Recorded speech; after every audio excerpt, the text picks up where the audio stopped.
lagi namang bitin kasi dito kay Tito Boy, pero I'm so happy na kita kami uli.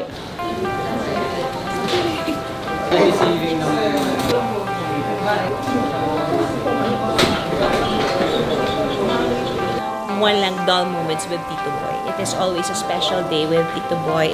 She is, well, arguably the best actress in Philippines. Yeah! She's also one of the best persons I know. Yes!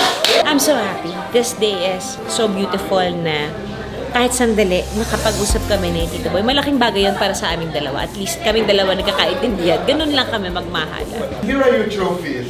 Ang bibigat. Ang bibigat, di ba? Bakit ba itong mga isa nila? No, hindi ko ako nagbibiro. Ang bigat talaga.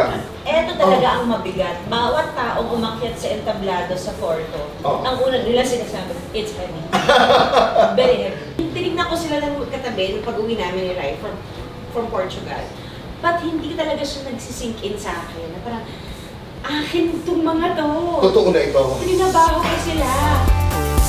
We're just very thankful na patuloy pa rin kaming napapansin, patuloy pa rin ang pagtakbo ng Espantao, patuloy pa rin siyang nananakot. Parang bride lang ako dito.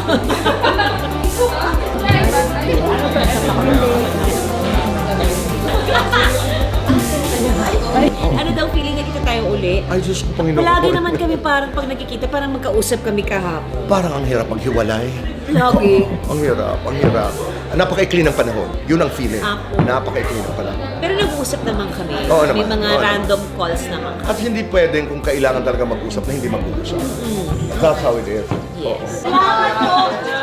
Yes, yes. I love you. Ay, Mama, thank you very much. Salamat po. Thank you, thank you. Thank you, guys. Thank you. Bye, madam. Thank you.